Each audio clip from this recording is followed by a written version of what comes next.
This is Greg Hoyt from the BreakdownNews.com, continuing our coverage of AmericaFest 2023 over here in Phoenix, Arizona. And I had an opportunity to catch up with an old friend, Jaimee Michell, the founder of Gays Against Groomers. Hey, this is Greg Hoyt. Once again doing coverage over at Turning Point, USA's AmericaFest 2023.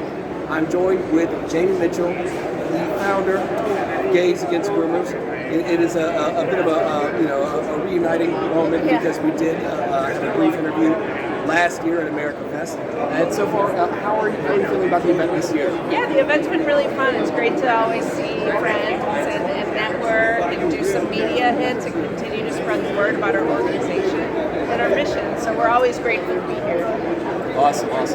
So I don't know if you noticed, particularly like in the past week, there's been a couple of issues within the conservative base, causing a little bit of bickering between two factions. I call them the constitutional conservatives and the Christian conservatives. Right. Largely, one of the biggest issues right now is what transpired in Iowa. So, what are your thoughts on that, and how do we best kind of like just move beyond that, considering it's such a trivial matter?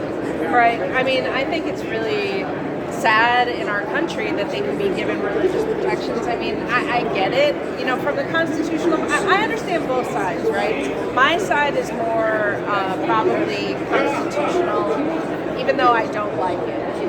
I don't think any of us like to see it, but because the pendulum could swing the other way, right?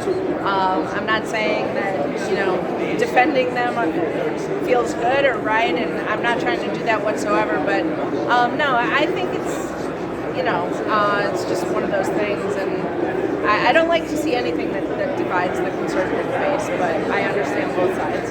So tell me, what has Gays Against Groomers been doing, particularly the past 6 months, 12 months since we last conversed? Well, since we last met last year, so this is a year ago that we talked, we have grown. So at that time we had 10 chapters. Now we have 23 or 24, I believe, around the country.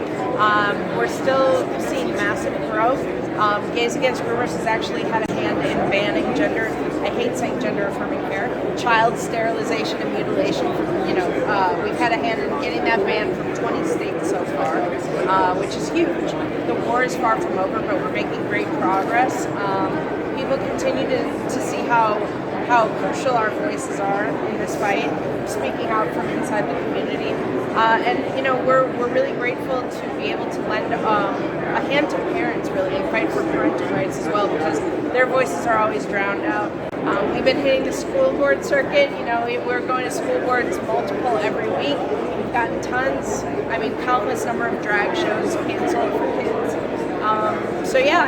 We're just hitting it hard, still growing, and hopefully, next month we turn a year and a half old. So we're still a baby organization, really. We're very new still, so we've accomplished a lot, and I'm hoping by the end of this year we'll have a chapter in every state. And that's what's the most important, to really do the on-the-ground work, more than just a online presence, social media account. We've always been more than that, and wanting to really affect change, in real life where it really matters, not just online.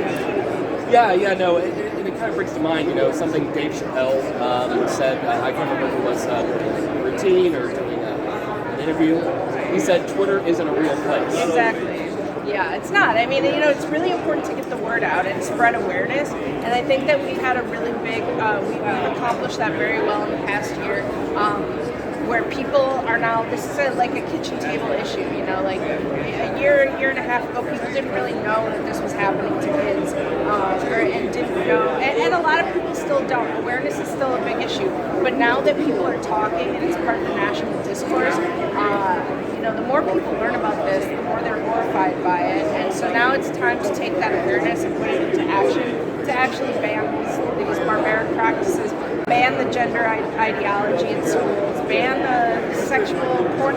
Isn't it great? We're trying to get pornographic books out of schools. Like, this shouldn't have to be a fight that we're having. It's like common sense. How did this happen? Our world is absolutely insane. But that's where we're at now, and I remain hopeful because we have had such great progress in the past year and a half, and accomplishments, and we will put an end to this evil agenda that is hurting children. We will. Awesome.